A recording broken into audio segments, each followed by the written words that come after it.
पुकार और सिकंदर जैसी फिल्मों को डायरेक्ट कर चुके सोहराब मोदी ने क्यों ठुकरा दिया महान क्लासिक फिल्म मुगले आजम को डायरेक्ट करने का ऑफर? क्या आप जानते हैं डायरेक्टर के आसिफ ने मुगले आजम से पहले कितनी फिल्में बनाई थी? मुगले आजम के डायरेक्टर के आसिफ से फिल्म के निर्माता परेशानी में क्यों आ गए थे और उन्होंने के आसिफ को फिल्म से हटाने का इरादा क्यों कर लिया था? तो वीडियो शुरू करने से पहले एक जरूरी बात, अगर आपको हमारे वीडियोस पसंद आते हैं तो प्लीज लाइक करें और चैनल को सब्सक्राइब करना तो बिल्कुल ना भूलें। भारतीय सिनेमा के इतिहास में मुगले आजम एक ऐसी फिल्म है जो हर सिनेमा प्रेमी के दिल में बसती है। मैं तुम्हारी आंखों में अपनी मोहब्बत बरकरार देखना चाहता हूँ। प्यार किया तो डरना क्या, जब प्यार किया। अनारकली कैद कर ली गई और मैं देखता रहा। हम अपने बेटे के धड़कते हुए दिल के लिए हिंदुस्तान की तकदीर नहीं बदल सकते। अनारकली मेरी है।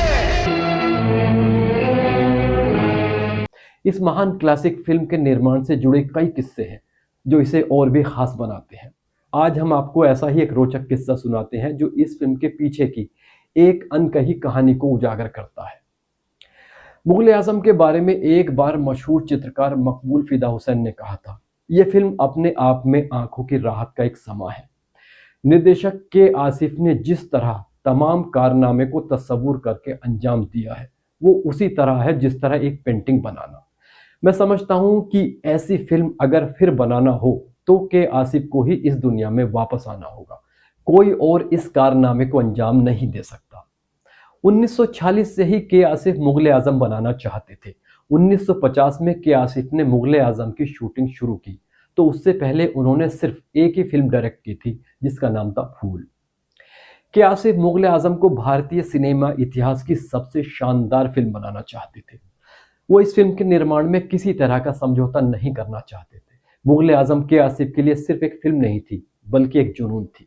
फिल्म से जुड़ी उनकी फराख दिली की कई कहानियां मशहूर है, चाहे वो बड़े गुलाम अली साहब से किसी भी कीमत पर गवाना हो, या प्यार किया तो डरना क्या गाने की शूटिंग के लिए शीश महल बनाना हो, या शीश महल बनाने में लगने वाला शीशा बेल्जियम से मंगाना हो, जब प्यार किया तो डरना क्या, या विदेशी टेक्नीशियंस को बुलवाना हो।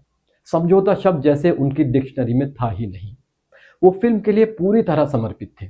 तो फिर सवाल ये उठता है कि क्यों फिल्म के प्रोड्यूसर शाहपुर जी ने के आसिफ की जगह फिल्म का निर्देशन सोहराब मोदी से करवाने का मन बनाया। के आसिफ के परफेक्शनिस्ट रवैये के कारण फिल्म का निर्माण खिंचता जा रहा था, साथ ही साथ इसमें लगने वाली लागत भी बढ़ती जा रही थी। फिल्म की लगातार बढ़ती लागत से इसके निर्माता शाहपुर जी पालन जी मिस्त्री का धैर्य जवाब दे गया। उन्होंने तय किया कि वो के आसिफ की जगह किसी और निर्देशक को बाकी फिल्म पूरी करने के लिए रखेंगे। उन्होंने सोहराब मोदी का नाम चुना। दोनों के बीच कई मीटिंग्स हुई और आखिर बात पक्की हो गई। सोहराब मोदी मुगले आजम का सेट देखने के लिए गए। लौटते वक्त उनकी गाड़ी खराब हो गई तो शाहपुर जी ने अपने ड्राइवर को उनके घर छोड़ने के लिए कहा।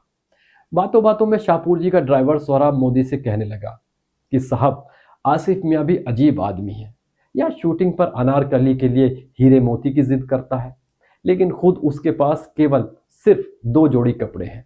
यहाँ दिन में हीरे पन्नों की बात करता है लेकिन खुद एक छोटे से घर में रहता है, सोता भी चटाई पर है। इतना ही नहीं, जब तनख्वाह मिलती है तो दोस्तों और स्टूडियो के मजदूरों में बांट देता है। साहब, ये के आसिफ बड़ा भला आदमी है।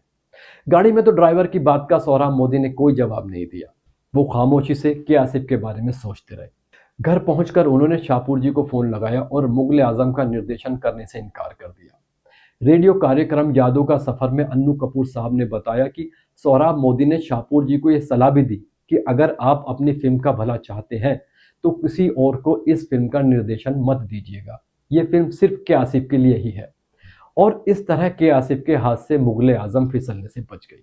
उसके बाद जो हुआ इतिहास है। करीब 1 दशक बाद जब 1960 में मुगले आजम रिलीज हुई तो बॉक्स ऑफिस पर सुपरहिट साबित हुई और बन गई हिंदी सिनेमा की महान क्लासिक फिल्म। तो आपको मुगले आजम से जुड़ा ये छोटा सा किस्सा कैसा लगा? क्या आप पहले से इस बारे में जानते थे? हमें कमेंट करके जरूर बताइएगा।